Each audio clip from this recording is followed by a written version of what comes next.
أعزائي السلام عليكم ورحمة الله وبركاته. النهاردة هنروح رحلة مثيرة. هنركب مع البحارة سفينتهم وهنسافر معاهم أعجب وأغرب البلاد والجزر. هنروح جزيرة بيحكمها تعبان ضخم، وهنروح كمان لبلاد كل سكانها ستات ما فيهاش ولا راجل. هنروح بلاد الوقواق وغيرها وغيرها من البلاد والجزر. تعالوا نشوف هيودونا فين كمان. مهنة البحارة مهنة بيحلم بيها الكثير من الناس لارتباطها بالسفر والتنقل بين شواطئ ومواني وبلاد العالم، بالإضافة للعائد المادي اللي يعد أفضل من مهن كتيرة موجودة على الأرض. زمان كان معظم سكان منطقة بحري في الإسكندرية بيشتغلوا بحارة من اللي بيسافروا على المراكب، وكانوا هم جايين يجيبوا معاهم هدايا وبضايع من كل حتة. مش بس كده، كانوا بيجيبوا معاهم في ذاكرتهم قصص وحكايات عجيبة عن البلاد والشعوب اللي زاروها، زي ما هنشوف. كانوا يحكوها في اللمة وأعداد السمر. ومهنة البحارة اتعرفت من زمان جدا، فالمصري القديم صنع المراكب والسفن، فمن الآثار اللي لقوها صور لسفن منقوشة على الأواني والجدران بترجع لعصر ما قبل الأسرات، يعني من 8000 سنة تقريبا. وطبعا لما نلاقي صور في الوقت ده لسفن ومراكب، ده معناه انه كان في بحارة تقوم بتسيير السفن، فالسفن مش هتمشي لوحدها. وسرعان ما تطورت صناعة السفن، وعرف المصري القديم البحارة اللازمة لكل سفينة وعملهم ومهمهم وتخصصاتهم على السفينة، زي قائد السفينة اللي هو القبطان أو الربان، والمؤدفين ومدير الدفة وغيرها وغيرها من الأعمال اللازمة. ووصلت لنا أسماء بعض القباطنة اللي سجلت تاريخ اسمهم، زي القبطان باور جد اللي كان في عهد الملك جد كرع أحد ملوك الأسرة الخامسة، والقبطان هنينو في عهد الملك منتحتب الثالث. وأصبح القدماء المصريين ملوك البحار في العالم القديم، فقد أبحروا إلى الشرق والغرب والعمق الأفريقي. ولعب البحارة دور تاريخي في حالات الحرب، وكمان في حالات السلم، زي البعثات الاستكشافية اللي أطلق عليها رحلات البحث والمعرفة، وذلك لمعرفة الدول الأخرى وشعوبها، وكمان الرحلات التجارية للبنان وبلاد بونت وغيرهم. يعني نقدر نقول إن البحار كان أول سفير لبلاده، فقد لعب دور كبير في تكوين علاقات دبلوماسية وتجارية مع البلاد الأخرى. في الحقيقة إن دور البحار ما بينتهيش عند المهام اللي قلناها، فزي ما احنا عارفين إن المراكب والسفن كانت وسيلة الاتصال الوحيدة بالعالم الخارجي، ولعب البحار دور كبير في إنه يقول لنا عن عالم البحار والمحيطات وعن الأمم الأخرى اللي صادفوها في سفرهم في البحار والمحيطات، شعوبها وحيواناتها ونباتاتها. فكانوا يرجعوا وذاكرتهم شايلة العديد من القصص والحكايات الغريبة والعجيبة عن الجزر والبلاد اللي راحوها. أشهر قصة عرفها التاريخ كانت في عهد المصريين القدماء، وتم تسجيلها على أوراق البردي سنة 1800 قبل الميلاد، اسمها الملاح الغريق. وبتبتدي الحكاية ببحار بيحكي للوزير الأكبر في مصر حكاية غرق سفينته، إن الأمواج رمته على جزيرة في البحر. فبيقول إنه لما أبحر بسفينته في رحلة استكشافية للبحث عن مناجم الذهب، وهم في البحر هبت عليهم ريح شديدة وعواصف مهلكة وعلية الأمواج، فاتكسرت السفينة وغرقت بل عليها من البحارة. أما هو فلقى لوح من خشب سفينته اللي اتكسرت، فتعلق بيه وفضلت موجة تشيله وموجة تحطه وهو ماسك بالخشبة. وقعد على الحال ده كتير، قعد 3 أيام بلياليهم. وفي اليوم الرابع حدفته موجة جامدة على شط جزيرة، جري ورمى نفسه تحت شجرة من كتر التعب، وبعد ما استريح قام يدور على حد من سكان الجزيرة يقول له هو فين، وفي نفس الوقت يتأنس بيه. ففضل ماشي في الجزيرة ولقى فيها أشجار كتيرة من الفاكهة من كل نوع وصنف، زي التين والعنب وغيرهم وغيرهم.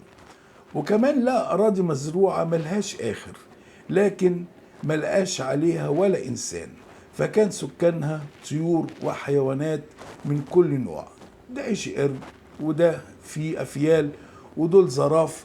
المهم قعد يحفر حفرة عشان يولع فيها النار ويشوي حاجة من الحيوانات أو الطيور أو الأسماك عشان ياكلها. وفجأة بدأت الأرض تتهز والطيور تطير في انزعاج والحيوانات تضطرب وتجري، وظهر له ثعبان عملاق وضخم جدا، جسمه مكسو بحراشيف ذهبية، وفضل يقرب ويقرب من البحار اللي لما شافه كان هيموت من كتر الرعب والخوف. ورفع التعبان راسه ناحية البحار وفتح بقه واتكلم بصوت حاد وسأله وقال له ايه اللي جابك الجزيرة دي؟ والبحار من كتر الخوف رد بالعافية وحكاله وهو بيترعش قصته بالظبط زي ما حصلت. وكان التعبان ده عنده القدرة على التنبؤ ومعرفة الماضي والمستقبل، فلما سمع حكاية البحار بدأ يكلمه بود ولطف وقال له انه كان عارف قصته بس حب يسمعها منه، لانه لو كان كذب عليه كان هيبلعه وياكله. وحب يطمنه زيادة فقال له ان في سفينة انقاذ هتيجي خلال 4 شهور عشان ترجعه لبلاده. وعاش البحار مع التعبان في كهفه، وحكاله التعبان حكايته بانه كان واحد من 75 تعبان كانوا عايشين في الجزيرة دي، ومعاهم بنت صغيرة كانت الأمواج رمتها على الجزيرة. وفي يوم سقط شهاب من السماء على الجزيرة فحرق بقية التعابين والطفلة وبقى هو لوحده. حس البحار بالامتنان والود للتعبان وقال له انه لما يرجع بلده ويحكي حكايته لفرعون الملك هيبعت له هدايا قيمة وعظيمة من مصر. ضحك التعبان وقال له انه مش محتاج لهدايا، زي ما انت شايف الجزيرة فيها كل حاجة اللي تخطر واللي ما تخطرش على البال. وقال له كمان انه لما يمشي من الجزيرة هتغوص في البحر، يعني هتغرق ومش هتظهر تاني الا لحد تاني يكون تايه.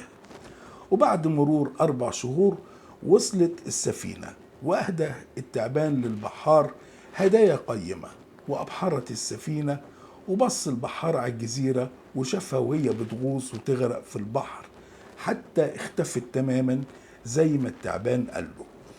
ومضى البحار هو وركاب السفينة حتى وصلوا لمصر.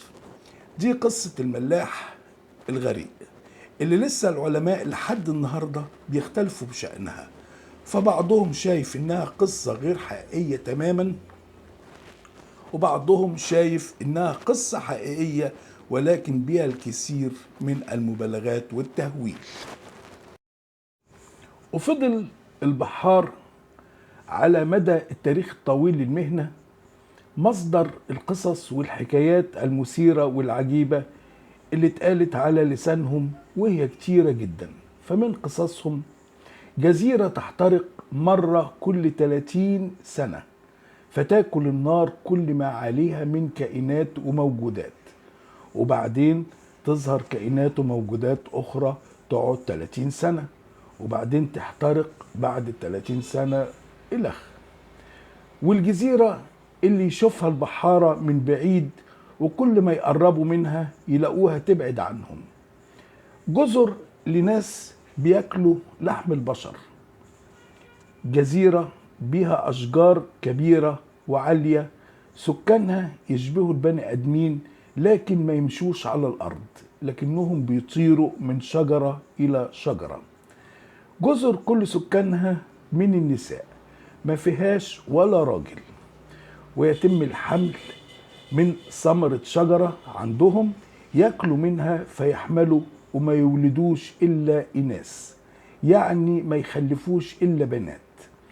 كمان في جزيرة الواق بيها أشجار الثمرة بتاعتها على شكل البني آدمين من الستات، متعلقين من شعورهم، ويقولوا هم على الأغصان واق واق تبارك الله الخلاق. جزر سكانها ناس لا يزيد طول كل منهم عن 4 أشبار. جزر بها ثعابين وأفاعي حجمهم كبير جدا، التعبان يقدر يبلع فيل بحاله. جزر فيها قرود قد الجواميس وغيرها. أما بالنسبة لحكاياتهم عن الكائنات البحرية اللي صادفوها، نلاقي كائنات بحرية آدمية أو نصف آدمية، وكمان كائنات مهولة الجسم والحجم.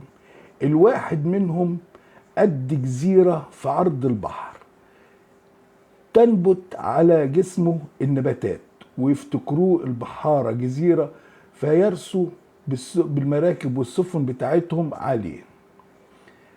الحوت اللي ينفخ المية من بقه فيكون كالمنارة العظيمة. أسماك يشبه وشها وش الإنسان، بتطير فوق المية. أما قصص عروس البحر فقد احتلت جزءا كبيرا من قصصهم، منها قصص عن عرايس بحر طيبين وعرايس بحر شريرين. أما السماء فتلاقي في قصصهم حكايات عجيبة، زي طائر الرخ الهائل الحجم اللي لما يفرد جناحه يحول المكان إلى ضلمة، ويخطف بعض الناس وينقلهم من مكان لمكان تاني. والتنين اللي بيسقط من السماء فيحرق كل اللي يقابله من سفن أو حيوانات، أو يبلعها ويأكلها ويلتهمها التهاما. ومن خلال ما عرضناه بنشوف إن خيال البحارة، وده على مستوى بحارة العالم، لعب دور كبير في اللي حكوه من عجائب الحكايات والروايات اللي هي من وحي خيالهم أساسا، أو فيها أجزاء حقيقية وأجزاء اعتمدت على التضخيم والمبالغة والتهويل، ترفعها إلى مراتب الأساطير. ولكن بعد تقدم وسائل الانتقال والاتصال بالمجتمعات الأخرى في كل أنحاء الأرض، تساقطت أوراق الأساطير وبقيت الحقيقة والحقائق. أما القصص بما فيها من خيال ومبالغات اللي عاشت في الوجدان الشعبي بقى مكانها كتب الأساطير، وهي كتيرة جداً.